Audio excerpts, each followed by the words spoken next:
The Wheeler Institute for Business and Development was established something like 8 years ago, when my hair was still not gray, with a very generous support of our great alum, Tony Wheeler, and his wife, Maureen Wheeler, who, although perhaps you don't know them in person, you all kind of know them because they are the founders of Lonely Planet that has portrayed how beautiful our world is. Currently, perhaps, if you read the news, the world doesn't look as beautiful, but at the Institute and at the school, we really try to think about the positives for the economy and the society at large. Now, we have decided at the Wheeler Institute to launch a new series, Global Roots, thinking about business and development. And this is the first event, and we have decided to look into China. China is in the news. It's of huge interest, not only because it's a subcontinent of 1.5 billion opportunities, but with global implications for the economy and for the society at large. We are really privileged and honored to have with us Keyu Jin. Keyu Jin serves as a professor of economics at the London School of Economics.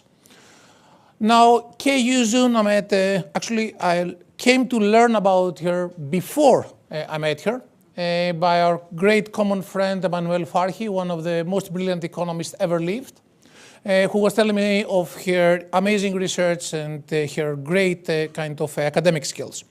Keyu is one of the rare, I would say, people in our profession, in economics, that she blends very sound rigor, top-notch research on economic modeling and empirical analysis with a very deep understanding of the Chinese economy. And frankly, I couldn't think of anyone more suitable to give her insights about the Chinese economy as it has evolved and transformed in the past decades. Actually, when we started discussing with Tiago, the executive director, and Rajesh Chandi, the other academic co-director, I immediately said, we want to do something on China. Keyu Jin has to be with us. And Keyu very kindly agreed to our invitation sometime in July. Hélène and I were in the lovely island of Patmos in Greece when we submitted this kind invitation.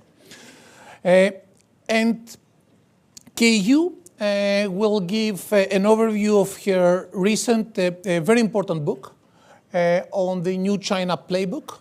China is an old and China has a very old kind of culture which has evolved over time. And she will be joined by my great friend and colleague, Hélène Rey, the Lord Bagri Professor of Economics here at the London Business School.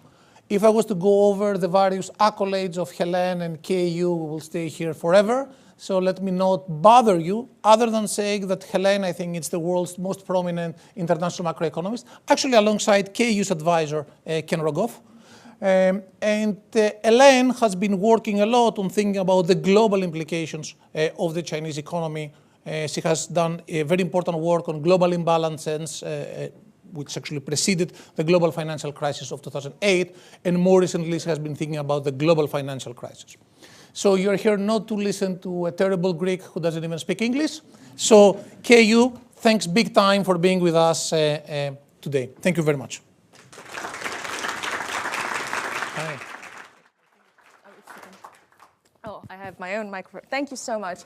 It's a huge pleasure and privilege to be here. I first got to come visit London Business School and know about it in 2009, 15 years ago, through Hélène, and met many of your wonderful colleagues, and I have been a huge admirer of the institution since. So it's a real pleasure to be here addressing this audience and giving me an opportunity to share some perspectives on China. I thought what we would do is to use some insights in my book, potentially give a different perspective about China, and hopefully a framework that would be useful to understand what is actually happening now in China and to look forward into the future, the good, the bad, and the future. Let me start with a few facts, just to put things into perspective. Now, China, in all of human history, was the country that grew the fastest for the longest period of time. And that is no small feat, given that it is such a large country with so many people. Second, 4 out of 5 of the most downloaded apps in the US today are actually Chinese. Now, there are 2 levels of irony here. One is, of course, the obvious one, which is the geopolitical tension between the 2 countries. And the second is that only 10 years ago, China was kind of scoffed off as as an imitator rather than a real innovator. And 10 years later, it's become kind of at the very frontier of cutting-edge technology. Now, when I was growing up in China, China was still an economic backwater. I remember that China used to trade 1 billion shirts for one airplane, and now China makes its own personal jet, passenger jet. It's also one of the most connected components in the world. China's manufacturing capacity is 3 times that of the US, 6 times that of Japan, 9 times that of Germany.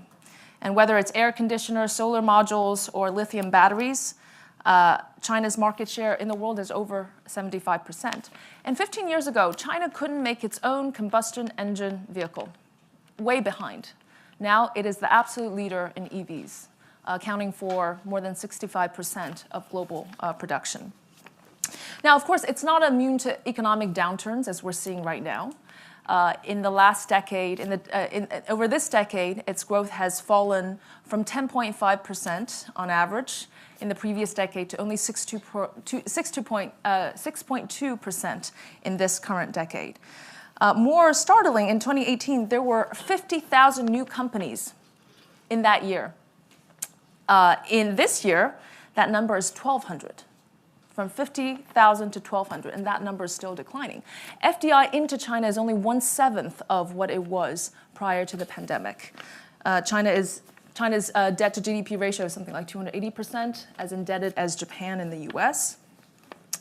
But to put that into perspective, the US probably had a dozen economic cycles in the last 100 years. This is China's first economic downturn in 40 years. So we get China more often wrong than we get it right. And this is part of what my book is about, to offer a different kind of perspective, to say that, things are not just black and white. There is more than one way of making things work. And there are important elements like culture and history that play a very, very important role in shaping the Chinese economy.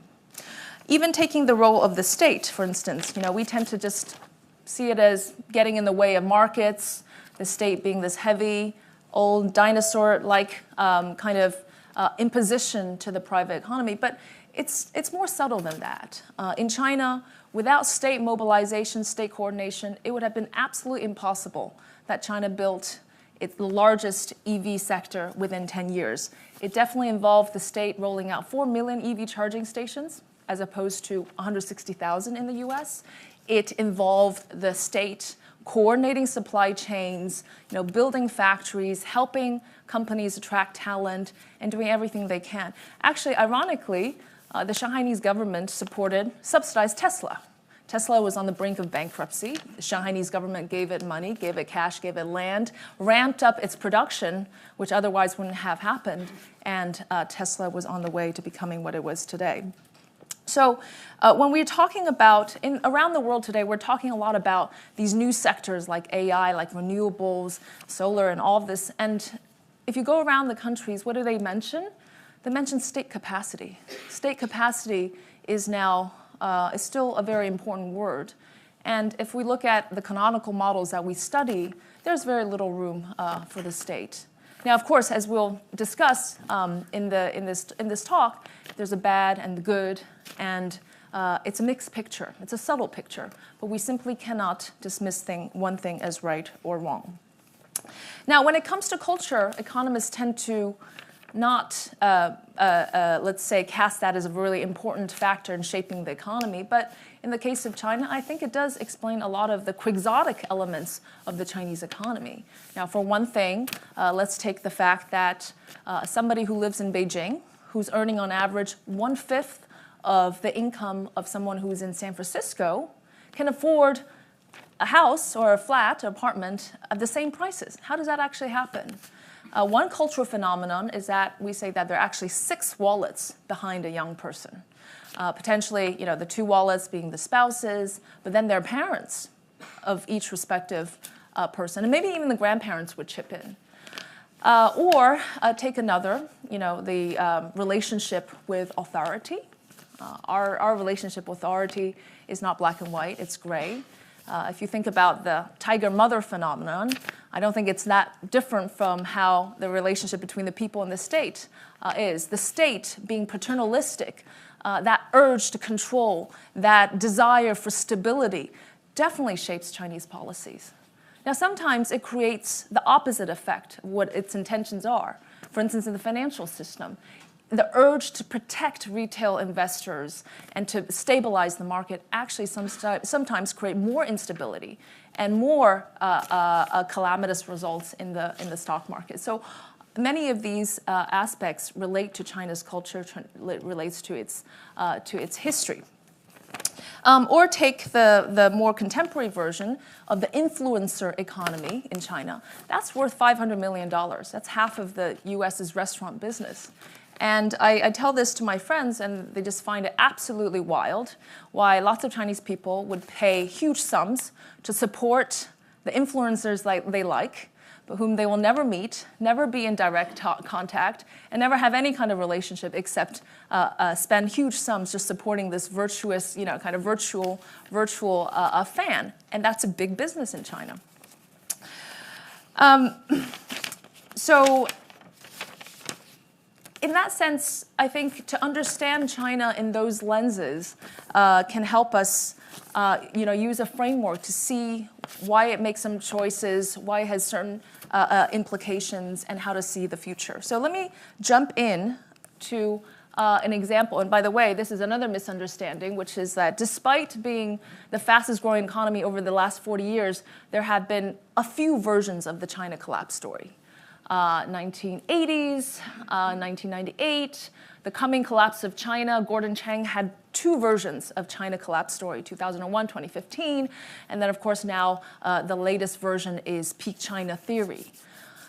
Now, I mean, there are elements of truth. There have been huge tumultuous events happening in all these times, but every time the state had been able to manage through it, learn from the past, and go on. The question today is the 2020s, this peak China theory. Is it real? Is it the reality? Is this a permanent decline in the economy, which I'm sure we will get to in our conversation with Hélène. Now, let me jump into what I think is one of the things that are most misunderstood, which is actually how the model works, right? It's a political economy model because the state plays a very important role. And we usually think about the Chinese model or the Chinese system as being extremely centralized, as if everything is made at the very top. And that's not quite the case. It is more precisely defined as political centralization and an extreme form of economic decentralization. This case study will give you a snippet as to why. So this is 2005. This is solar. This is the patent distribution at the city level in China. And you can see it's pretty much a desert. This is a heat map where red represents the top red means that there's a particular city has between 1,000 to 2,500 new patents, solar patents per year. This is 2005. And at this point, the Chinese government decided to pursue an industrial policy around solar. Okay? Same thing with robotics, same thing with EVs, the same story. But it was rolled out in different cities over different periods of time. And it was up to the city level government, local government, to decide how much to do, what to do, and how to do it. All of this are very, very important details, right? So the center sets the direction, but really pretty much everything is implemented at the local level. So that's 2005, and of course we knew that there was a solar boom after. Now, this is 2019. Even by 2015, 2016, this map would look very similar. You can see that, first of all, this is solar patent, so solar innovations. Same thing with production. It's spread over lots of different cities, right? It's not concentrated just in Beijing, Shanghai, Shenzhen, a few cities, but all over China. And what's more, the ones around with the black lining are the cities that had pursued this industrial policy, and they tended to have more solar patent innovation achievement. So you can see that there are quite a few cities, not again just in Beijing, Shanghai, but really pretty well spread out, that has achieved between 1,000 to 2,500 new solar patents per year. And you can identify the causal effect of some of these industrial policies implemented on the impact. And I think this is a pretty convincing a map. If you look at EVs, it's the same thing. It was first started with maybe a few cities, and then 13 cities, and they were rolled out to 80 cities. And over this period of time, China made huge strides in EVs, robotics, same picture. Right? So now with any model, there's of course benefits and costs. So, in order to evaluate the whole, the rationale behind the model, you have to measure both. And we'll come back to the costs. But this is a very, very potent model when it comes to scaling up, when it comes to jump-starting new sectors, new emerging strategic sectors, which is China's focus right now. And a lot of it has to do with the local government model, which we call in China, the mayor economy. It's not just the mayors, it's the party secretaries, but the local governments. Okay, so how does this work? So on the top, you have the central government. Now, what is really key is that central government has a particular power, which is not true in the case of many other centralized governments, which is that they hold the keys to the promotion and the personnel of the local governments, the provincial governors, the mayors, and so forth. The local government is usually measured against some objectives. Now, in the most part of the last 40 years, it was just GDP growth. And the benefit of that was it was transparent. Sorry, it was not. It was quantifiable. It was singular. Everybody manipulated GDP, but somehow, there was a contest, right? But you didn't have the other stuff. So it was GDP growth. Every provincial governor would be like, what's the next guy next door to me doing in terms of GDP growth? And there's a lot of competition. This is the really important thing, is that, first of all, the central government measures local government officials' success by looking at their GDP growth. But then they instill in these government officials a huge tournament, and they compete with each other. That mechanism, even though it's not a democracy, even though it's not, the rule of law was very poor over this period of time, that created a lot of the incentives for the local governments to, on the most part, to do good for the local economy. There was a lot of competition, and it did create a certain level of checks and balances between them. I mean, if you think about it, if you're a local government, what would you do to your private companies? If you kill the golden goose that lays the egg, right, then you're done for. You're not going to be promoted. You're not going to have that GDP growth. And by the way, they're just simply going to flock away. The point about being China is that it's big. There's regional mobility. They will flock away. So contrary to what we think about the Chinese government as being quite, suppressing the private sector and so forth, of course, elements of that are true. On the most part, the local government wanted to select the best, most productive private firms. And not just one or two, but many, many, many, many, thousands of them. So this is, and then they become promoted. Now, it's, of course, not just only based on GDP or on economic performance, but for a long period of time, the economy was very, very important. Now, that model is the model with which the Chinese government did industrialization. So think about all the steel factories and all that, because the focus was on industrialization in the 1990s, all the way until the 2000s, early 2000s, because the Chinese government thought industrialization is like modernization. But then the second trend is urbanization.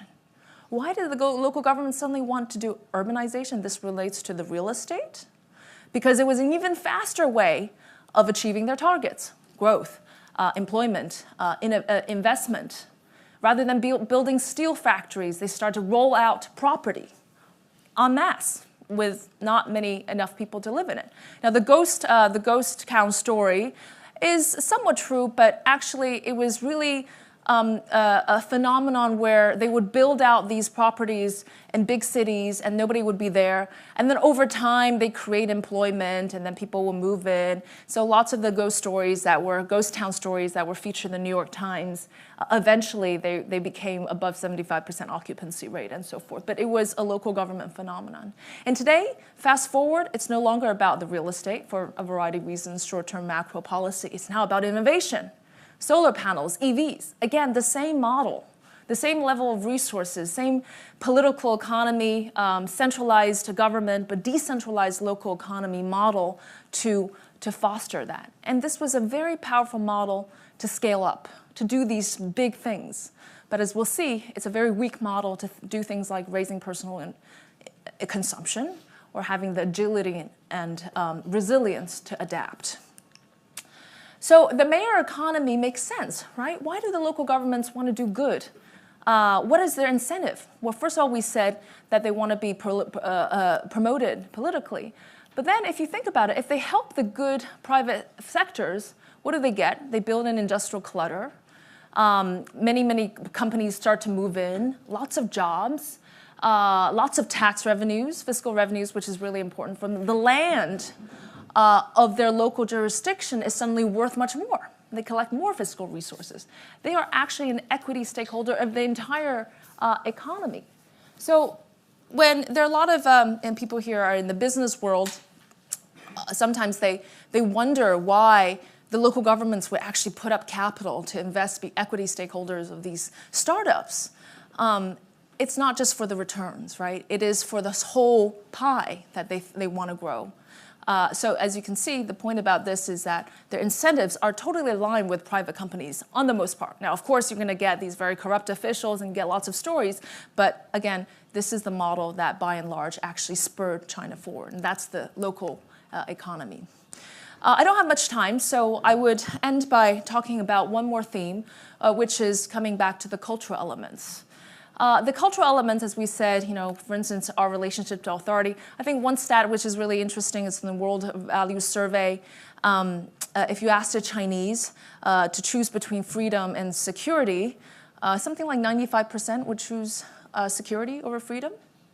If you ask the same question to an American person, 27% of them chose security over freedom. Now, there are lots of issues with these kind of surveys, but it just goes to show that the gap is quite significant. Now, I bring up in the cultural element the generational aspect. This is getting a little bit further from economics, but I still do believe that they will shape many aspects of the economy, which is that these generations, because of China's big change in history in the last few decades, will produce very likely very different economic results as well. Post-60s, my parents' generation, born in the 1940s, 50s, went through the Cultural Revolution, went through the really significant Chinese vicissitudes of hardship, psychological, economic, and all of that. They think very differently from the post-80s, my generation, one-child policy. Okay, that generation is called a buy a house generation because apparently for my generation there's only one objective, only one goal to reach, is to be able to afford a property in China, and hence we have many wallets behind our back. Post-1990s, again, very different. They're politically active. They're not as materialistic, or they're not so driven by so hungry like the post-70s Jack Ma entrepreneur, ambitious kind of generation. Post-90s, they're politically active. They want to be involved, and they love to consume. I'll show you some data. They like lifestyle. They're self-confident. They're actually very proud of China. That's a very different generation from those born in the 1960s, 1970s, when China was still a very eager learner in the world economy. Very kind of seeing what it can accomplish, very humble still at that point. Post-2000s, actually also politically different. Some of them called little pinks. Now, I don't know if this is the right way to go, but they are very, very confident about China's economy, China's innovation. Now, we might want to review the surveys after the recent round of economic downturns, but just to show you that very risk-averse, high savers of my parents' generation compared to the consumption generation. So for instance, compared to post-80s, comparing to before the 1980s, despite earning much less than the previous generation, they spend 22% higher per capita expenditure. Okay, they spend more.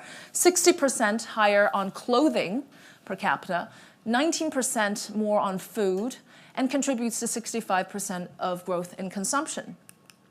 They account for 85% People who are aged 35 and under account for 85% of consumer borrowing. Their average debt is 2.5 times more than their older generations. They're also socially conscious and open, right? This is where I think there's a lot of positive aspects of the new generation, where it's all about values now, right? The previous generation was all about being hungry. The Foxconn workers that were opting for 3 shifts per night. Now the new generation is about, values, social equity, the environment, and that obviously connects much better with the rest of the world, unlike the previous generation that was flooding, apparently, European American markets with their stuff, the stuff that they were producing day and night.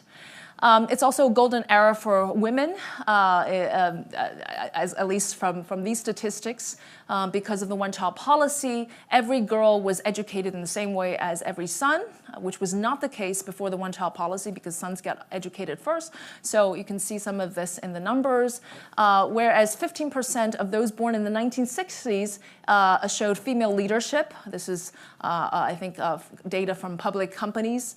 34% for those in the 1980s, and 42% for those in the 1990s. So it definitely gave an opportunity for women. Okay, I'm going to skip that. And lastly, I just want to say that to put everything into perspective, even despite the recent downturn, there's still a lot of potential, right? There's 900 million people living under $300 a month, apparently. 176 million migrant workers who, from some estimates, with proper social protection, can unleash at least 1 trillion RMB of additional consumption every year. They spend only a third of what an equivalent urban worker with the same earning do right now. Only a third, because of the lack of social protection. Service sector, 47% of total employment and 50% of GDP. These numbers should be around at 80% in advanced economies. And TFP, depending on how you measure it, 20 to 40% of US levels. Now, if we look at countries that have leveled off their growth, whether it's Japan, South Korea, Singapore, etc., they have reached already 70 to 85% of US TFP levels at that time. So a lot of potential to grow. The question, as I'm sure we'll engage in the questions, is what does it take? What does it take for China to keep on growing, or is it really peak China now? So let me end with going towards the future. The future, or how we can explain about some of the change in the last few years, is about shifting objectives. The objective function has changed. As I told you, for a long period of time, the singular objective was GDP growth. That is no longer, and that has been no longer the case, has no longer been the case in the last 10 years. You have a mix of political loyalty, you have a mix of social issues, the environment, which is of course welcome, national security. You mix that bag into the objective function, and there are trade-offs. And it's much more difficult for local governments to, or they can have very conflicting conflicts, or maybe a lack of incentive to do certain more push for certain economic objectives. So the objective function has changed, as well as the development from industries to tech and innovation, which is, again, the biggest theme in China right now. It's all about pursuing high-tech innovation at all cost. And so this leads me to think about, in conclusion, to say that it's almost like an Olympic gold medal model that China pursues. There's a lot of similarities between the national pursuit to maximize its potential for Olympic gold medals as there is in its development model. Huge national resources, a whole of a nation program that links, all parties, from governments to private sector to the universities to athletes and all of that. Huge amount of personal sacrifice, okay? And in the end, also a huge amount of national motivation and exuberance. That is the Olympic model for China, and there are a lot of similarities with the developmental model. In that sense, as we look towards the future, is this really a replicable model in other places? Probably not. But I still believe that there are lessons of wisdom from the China element, even though we can debate about some of this. There are distillations of its mistake. And as we see from the indebtedness, very much tied to the local government model, the obviously environmental toll and all of that, this is all kind of the two sides of the same coin. So finally, I hope that this offers a little bit snippet of a different kind of framework from a different perspective to help you understand China from the inside, potentially. And I hope that that would be of interest as people are open-minded to learning about this big country, second most important economy. And I would almost say that not understanding it or misunderstanding it going forward in this context of geopolitical uncertainties would be a very dangerous thing to do. So thank you very much.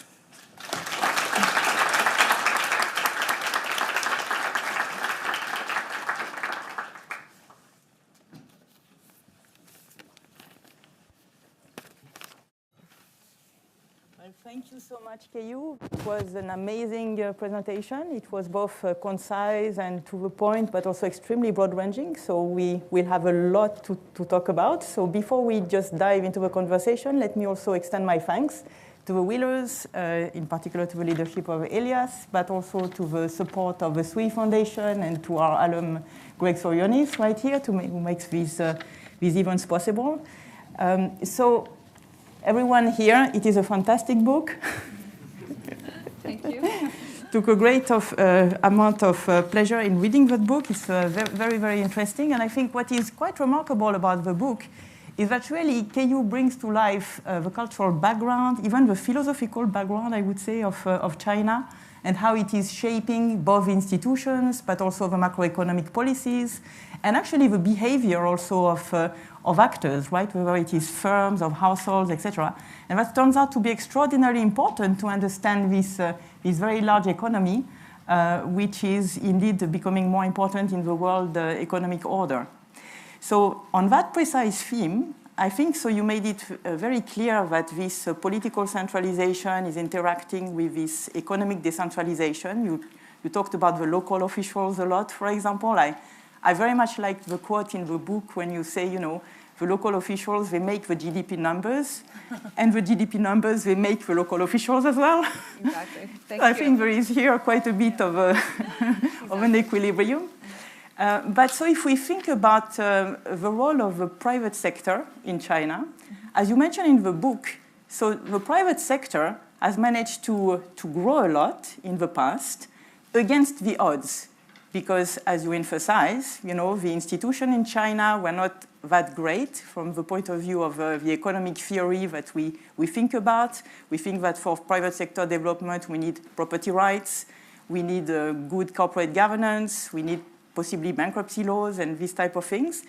And those institutions were not that developed in China, yet the private sector has grown a lot, has been a formidable engine for growth.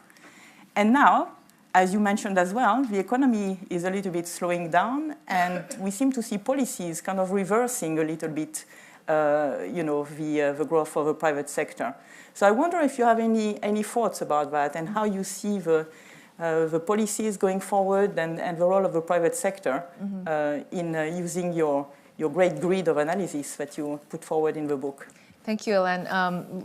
Very important question to grapple with because the market has been so important, the market economy in shaping and contributing to China's success. I say a couple things. One is that the private sector contributes to the absolute majority, 80% of its innovation success. And this is indeed still the government's focus. It used to be that SOEs were tasked with the job of doing the national innovation. And obviously, they can't compete with the private sector. So I think in terms of realization, the central government totally understands how important the private sector is. But when it comes to reality, there's a lot of institutional constraints. And this is something that we have to appreciate in China. For instance, the financial system.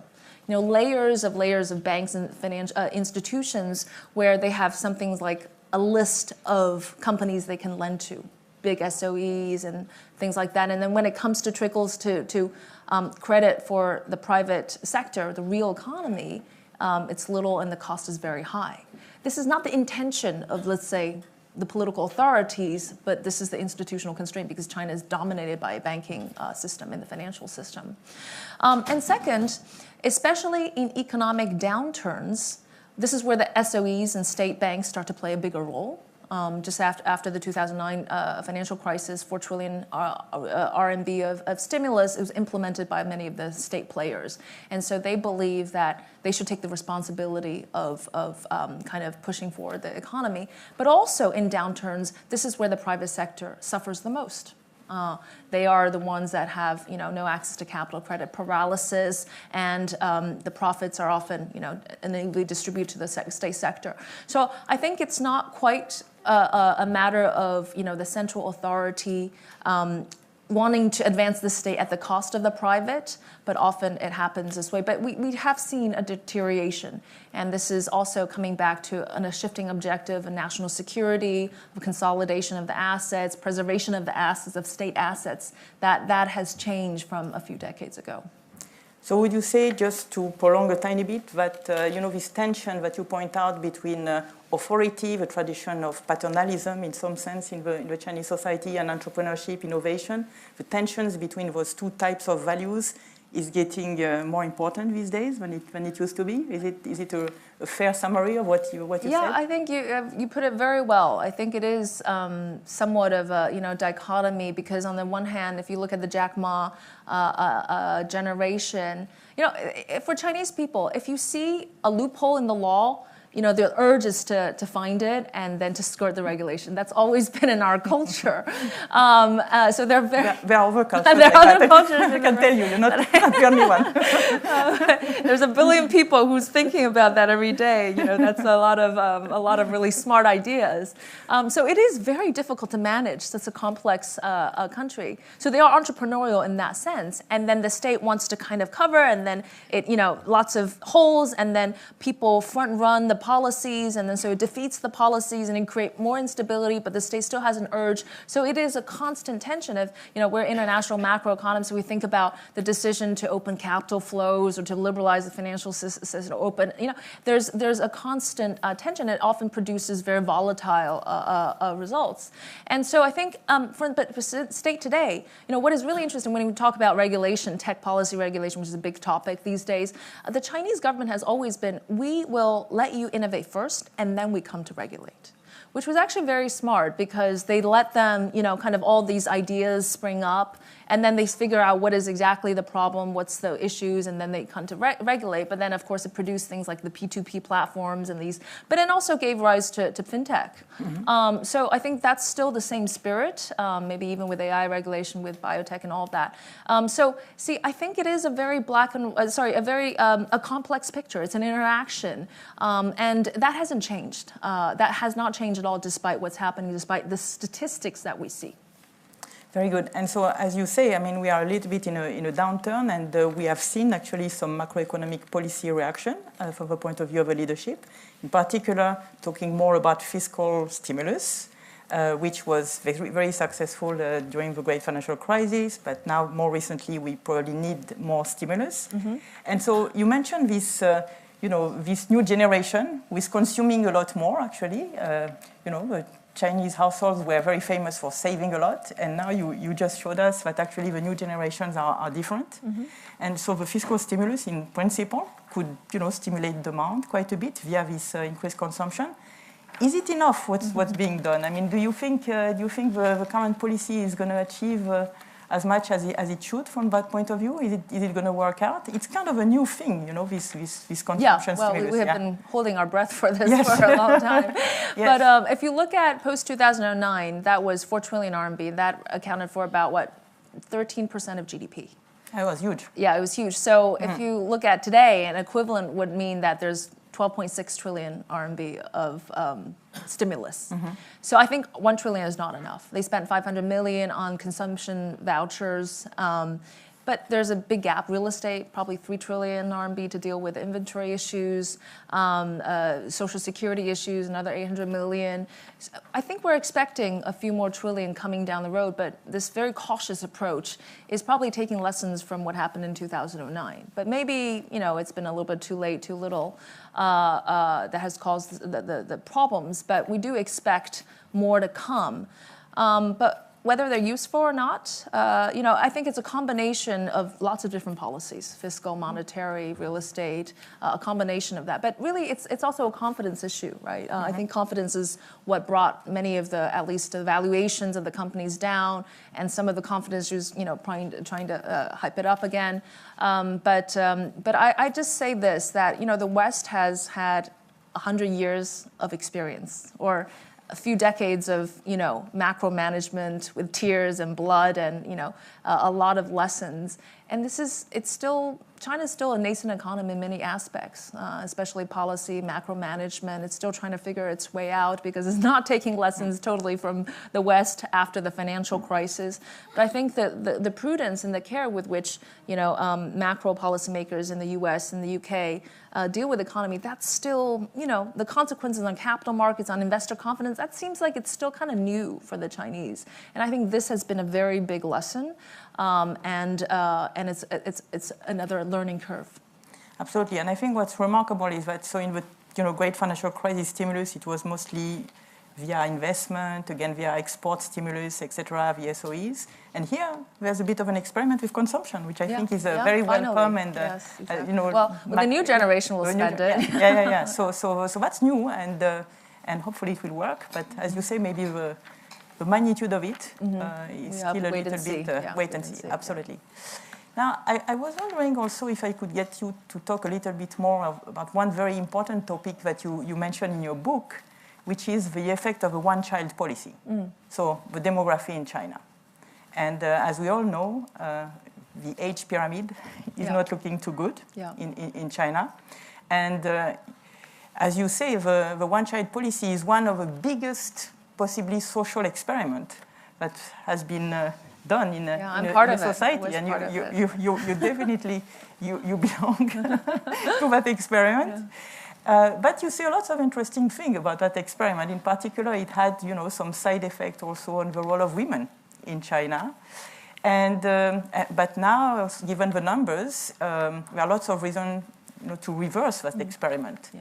And how could it be reversed? It doesn't seem to be working so well, the kind of reversal of that pretty tough policy. So how do you see things? And if you can also talk a little bit about, women. That would be great. I think, this is a fascinating subject because as we see, the success of women of that generation, I think contribute a lot. The interesting is that there was a reversal in the potential of women after the one-child policy was loosened, because companies started to say, "Oh, women, well, yes, we'd love to hire you, but how many more children are you going to have?" Right? When you had only one child and you were kind of over with it, they know that you're going to be in the workforce, you're going to be here, and then that had a slight negative toll. So you see that this is still not a perfect country that with the right kind of values with unintended consequences. But really, I think first of all, I do think that. The concept of the family fabric has been altered because of one-child policy. Even the social hierarchy between the parents and the children have been completely changed. It used to be very hierarchical. Now it's completely equal. I would even say, maybe the parents are, a little bit on a lower hierarchy than the children. But I think practical issues, housing prices, education cost of education has completely gone through the roof. Also taking advantage of this very competitive streak of the Chinese parents, right? You only have one child, so you want them to be a dragon or a phoenix, and you pour a huge amount of resources. In our research with your former colleagues, we found that already in 2009, 2010, 25% of urban expenditure was educating one child. Wow. And that has actually gone up since. And so, a lot of companies actually took advantage of that. So people, middle class or lower middle class think that why should I have more kids if they cannot have the same kind of resources? That's one issue. But I think, so this is part of the reason why the top leadership decided to tackle the social issues. Again, I think part of the success was economic pro-growth policy was front and center for 40 years. And now it's become social issues, national security, and broader set of objectives. But I think ultimately it's on expectations of the future, right? this is the best indication that expectation of the future is no longer that rosy, not like the previous generations, which only saw their livelihoods go up and up and up. And so I think this is a very, very important indication, and it's a threat. But I think the government is also doing a lot to kind of try to do it. We will see what kind of policies work. I think that, you know, we can take lessons from Northern Europe, or the ones that maybe even from France, who have had, you know, more successful fertility policies. But there are lots of not successful these days, but used to be. There are not many successful countries that have actually been able to do that. Cool, yeah. But we also have to remember, you know, the vast majority of people are still living in undereducated, underemployed rural area. You know. That is, you know, we think about China as being Beijing, Shanghai, but the majority are there. And so even we think about, you know, internal convergence, you know, the massive, whether they can offer more jobs to these people, you know, they can really, they still have a very different mentality from the urban residents. So not easy, but they're trying to do everything they can. And just to prolong a tiny bit on this, so we have heard a lot of reports also recently about unemployed graduates in Youth China. Unemployment. Mm-hmm. So that's a concern, and you know, especially in those walls here. So is there so any kind of policies you think that could alleviate that problem? And it seems a little bit of a paradox in some sense, like, you know, the labor force kind of potentially going down because of demographics, and yet unemployed graduates. So, well, there are 25 million job vacancies in manufacturing in between now and the next 2 years or 2 to 3 years. But guess what? All the people have bachelor, graduate degrees, right? One thing that caused a national uproar was when a master's student from the top university was lining up in a cigarette factory or becoming nannies. So that's the mismatch, right? Yes. The mismatch is that there was 100 million more college graduates in the last decade because of the expansion of universities, but the jobs in a predominantly manufacturing-based economy are not necessarily there. So that's the mismatch they have to resolve. So for instance, they're trying to expand the quantity and the quality of vocational schools, specialized training, you know, kind of doing the Germany model at a very rapid pace. And more importantly, they have to raise the status of vocational workers. And that's a social thing. So I think they're doing that. And of course, there's some cyclical components to that as well, being, you know, the young people being the last to be hired and the first to be fired, right? But it is a very central political problem or political issue for the authorities at the same time. Very good. And so you mentioned also in your presentation, you showed us all these covers with, you know, the catastrophic financial crisis coming in China, and we've seen a lot of those over the years. But you also said, you know, after all, these ghost towns, not really. Mm-hmm. So is it your assessment that this real estate crisis that we have read a lot about, the banking system fragilities, now a lot of expansion in the non-bank system as well in the past years, is it your assessment that this is all kind of blown up, and in some sense it's going to be fine? There's going to be a recapitalization of these institutions, and the real estate market is going to recover, or what do you see there? I think that, first of all, if you look at the ultimate demand, right, for real estate, I think that's still very high for the reason that urbanization is only 56%, not near where, you know, even way less than when Japan had a big asset price bubble, real estate bubble. And as we mentioned, the service sector and the rural area. And everybody wants to own an apartment, right? The desire to ownership is the highest in China, in the world. And everybody wants an apartment in a city, which has access to social and education infrastructure. So I think and to quote some of the more cheeky kind of explanations of the status of the bachelor, you know, you kind of have to have a property to show off in order to get married, and there are not enough women in China. It's a sign of social status. So of course, everybody wants to have a property. You know, just take the Jane Austen. That's how it works in China, right? Jane Austen novel. So I think. The demand is there, but really the real estate transition, which the government wanted to see, you know, usually in other countries maybe it takes 10 years. It was fit into 3, and so all this with unexpected policies and shocks that created this problem. So I think if the government were to put in the resources and also to just give more confidence, and actually they're really silly things in China still. I mean, if you're a Beijing resident, you can't buy like a second home, and you cannot go to Shanghai to buy a property. And so one of the stories I told in the book is that it's crazy that my friend, in order to get a second property in Shanghai, actually convinced her parents to get a divorce, a fake divorce, so that her father can marry a person with a higher credit, so then they can buy a property just for her. I mean, they actually went through that. And so that's how ridiculous it was. In the first tier city, there were so many restrictions. So, let go of these restrictions. So again, the demand is still very much there. I think the banking system is still, with all these stress tests, seems to be still okay. It's not a system-wide problem. But of course, if you look at the model, the whole model that we described, that's weakened a lot, right? Because local government derived a lot of their resources from real estate, and they don't have that. They don't have the resources anymore to do the things that we said they were tasked to do. And so, if you look at innovation and renewables and all these new exciting technologies, they don't make up for the real estate gap, right? There's just not enough to cover, to kind of for jobs, for the GDP, or for fiscal resources. So I think in that sense, it will weaken China's model in that sense for some time. But I don't see a real big collapse in that sector in particular. Yeah, indeed, the local public debt has been growing a lot. And that's another trillion RMB of stimulus that's needed. Right. So from a macroeconomic point of view, that one is fairly big, actually. Yeah, it is very big. You're right.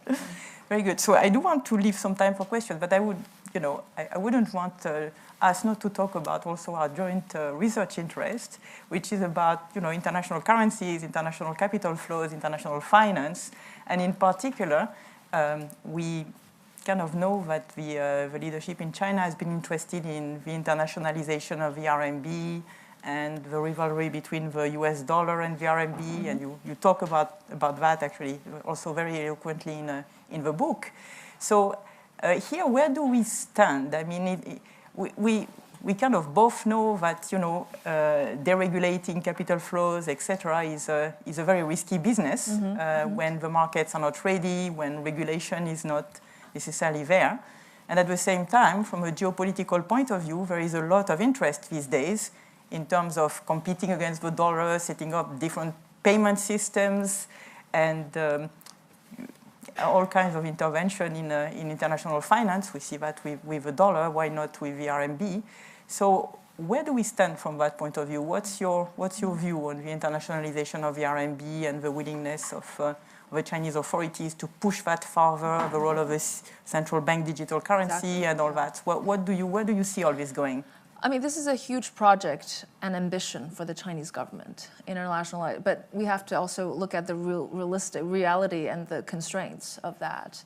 It's true that I think it was 1% to 2% of international payments settled in RMB, less than 2%, very small in 2013. Now it's about almost 4.6% or something like that. So there was some increase.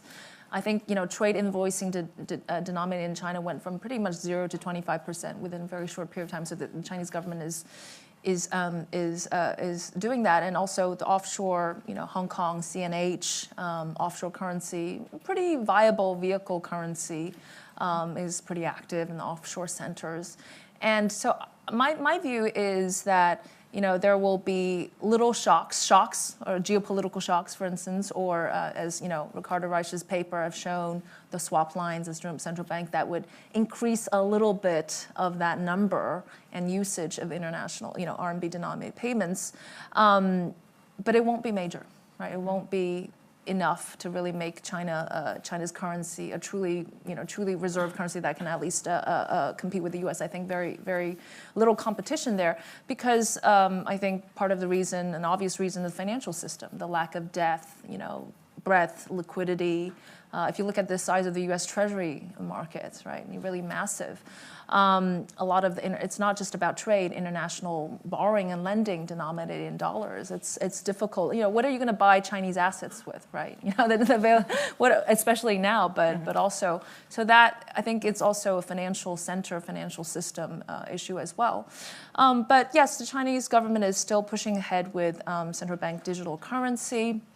I think they are actually making quite a bit of progress. So I believe that some of these consumption vouchers, in order to kind of stimulate the usage of that, will be done through there. Yeah, and it will this be is interesting. That's a kind of innovation. That's really, absolutely. And they think that this will be able to access everybody, even in the most remote areas. And of course, there's a direct competition to Alipay and Tencent and WeChat. The private sector, which had huge success. But adoption of a central bank digital currency in China could be pretty easy if you're in China, right? Because they have all these kind of different policies. But as we're seeing, there's more movements because of geopolitical reasons. Lots of BRIC countries also having these kind of agreements with China, using more RMB. So I think lots of these shocks that will increase it, but obviously nowhere in sight to be a competitor to the dollar. So a slow progress, process, but still moving. Yeah, still moving. Definitely a policy will to go further. Yeah, definitely. Well, thanks a lot. So I think that was really super interesting. All these points that you are making, and I think now is a good time to open up for questions from the audience, if you are any, because, yes, I can see already. Because I have a lot more questions, but I think it would be really selfish of me. So so that's the first question. Here, if you could introduce yourself, and maybe we take 2 or 3 questions at a time, so that... Out of data, you say that the Chinese stock dropped down for 98%. Right. I hope this number is not cited from the Financial Times, December 15, because the number has been justified. It's not correct.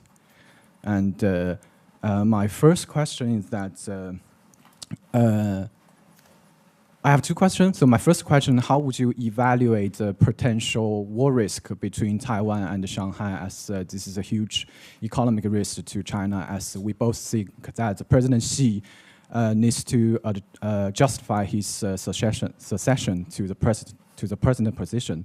My second question is that one thing that you did not mention in the book, that how would you evaluate the potential risk from the Chinese local government step issue? Thank you very much. Thank you. So maybe there was another question here. In December 2015, my question really is regarding the role of the RMB. I remember 10 years ago, the free float of RMB was a major US-China sort of a relation discussion point.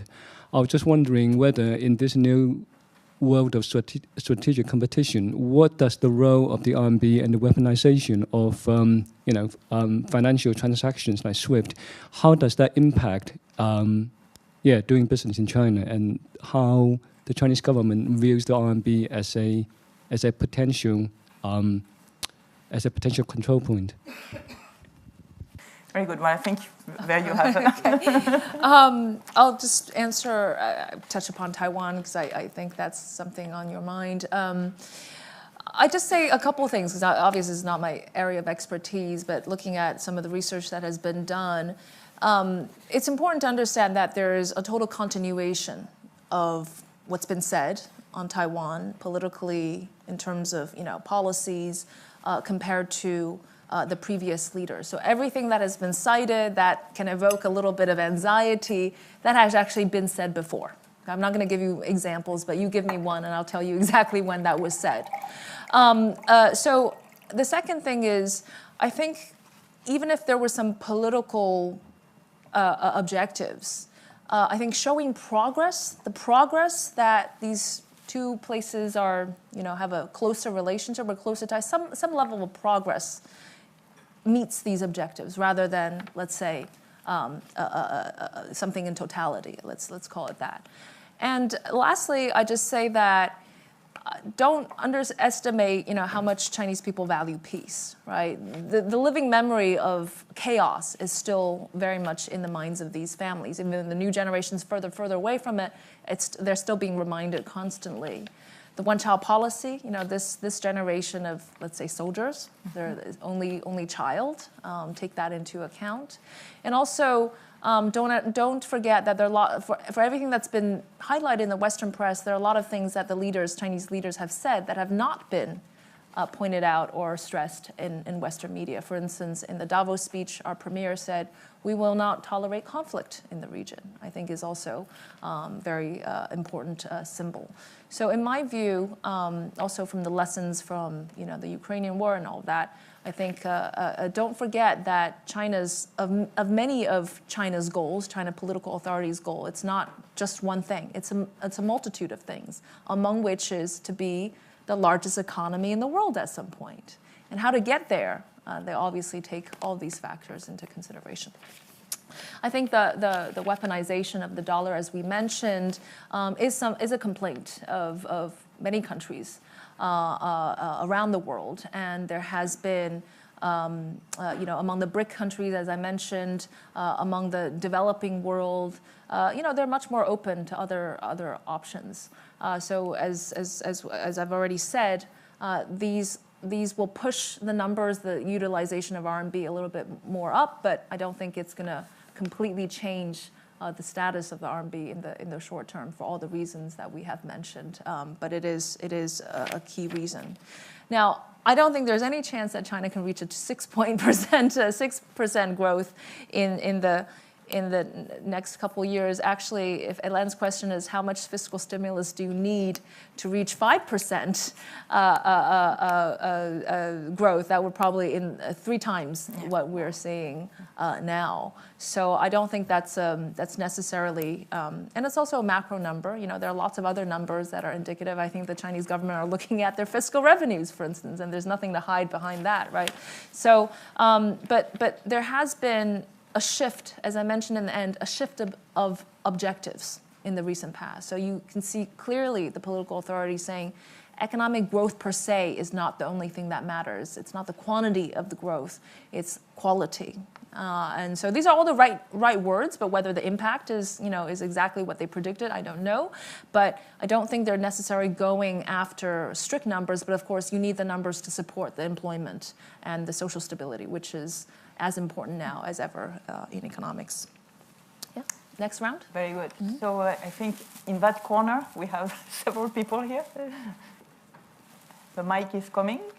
You can introduce yourself and.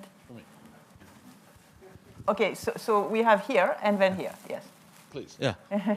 Thank you. Hi, my name is Han Ping Wan. I'm the second-year MBA student here. Thank you so much for delivering a great speech and answering all those questions. I used to work at a Chinese banking SOC pre-MBA, so I also know something about the system. But I want to ask you, in light of the recent stimulus to the Chinese economy, and targeting the real estate as one of the segments of the stimulus package, do you think that it's enough to tackle the structural change within the Chinese economy? And then also, do you think that given how the political measures or policy measures were always 2 or 3 steps behind the development of the market, the social contract for the government in the role of economy should change from being the leader to more like a police or a stimulator of the market. So setting the boundaries rather than leading proactively. Thank you so much. That's really safe. Yes, please. Okay, yes. Prompted as well as if this is working. Yourself, please? I introduce myself. Okay. My name's, Dr. Nicholas Howard. I work on essentially, let's say, at the borderline between politics, philosophy, and history, but focusing on East Asia, kind of primarily Japan, but also historically some Chinese ideologies including Neo-Confucianism, both kind of from China, but also influencing Japan. My comments obviously flow from that bias, so forgive me, Keyu, if I may. Basically, I'm kind of prompted, but also tantalized by your subtitle, right? Beyond Socialism and Capitalism.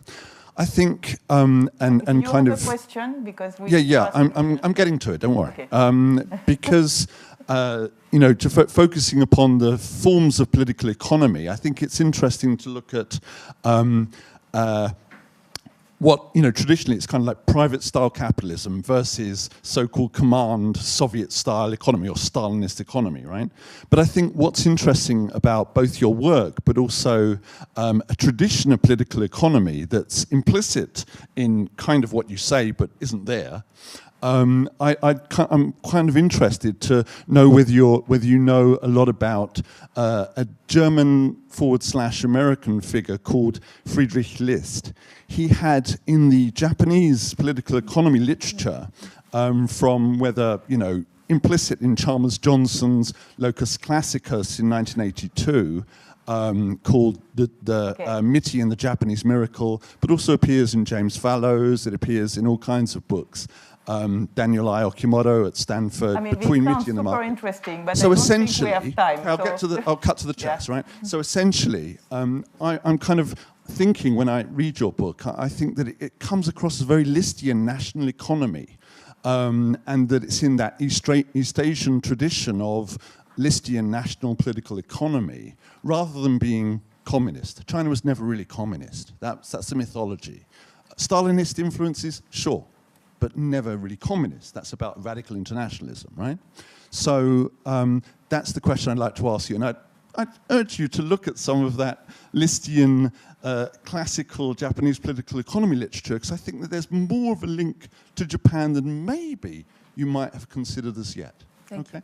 You. Mm-hmm. Cheers. Thanks a lot. Thank you. Great talk, by the way, and grateful. Thank you. Thank you. There was, yes, just in front of you, I think, yes. Yeah. Yes, please. Yeah. Thank you for your insightful talk today. I'm a final year bachelor student studying economics at UCL, and I'm especially interested in the mayor's model you have discussed. In this model, the mayor was a local government incentivized by the GDP, innovation, and environment. And I'm interested in, since these kind of things motivates the officials from all over the world, these officials from, for example, in UK, they also care about GDP. So what makes this model so different and unique to tell a completely new Chinese story? Thank you. Thank you. So, okay. If you want to take these three very heterogeneous questions. Yeah, exactly. Real estate, is enough. I don't think it's enough, right? But which aspect of the real estate? The developers or the demand side stimulus or, from the consumption side, lowering interest rate or getting rid of inventory? I think these are all experiments that the Chinese government is doing. But, the most important thing, a lot of things that they said about properties not for speculation, for living, that's not being said anymore. These are signs. So I don't think enough, but over time we are expecting more, just in a phased-in manner, gradual manner, unlike the stimulus of 2009, which is a big bang thing. And ultimately, I think the state recognizes. I should have mentioned that China is absolutely in the phase in which the market should play the majority of the role now. In the beginning, when you need to jumpstart development, build new things, build cities, coordinate supply chain, the state could play, state coordination, state mobilization. Let's not underestimate the impact of that when it works well, right? But now China is no longer in that phase, and absolutely the market should be the main determinant of everything. And so the state often, when it's very rational, says, let the state play an enabler role, rather than any other kind of role. So enabler is the best we can expect, but of course they are the realities of circumstances that we have to consider. Thank you for the knowledge, and I would definitely study more about the Japan, but even the Korean model with the chaebols. I think there are a lot of East Asian commonalities with the East Asian model, just in different forms. One is with big businesses in South Korea, maybe in this case.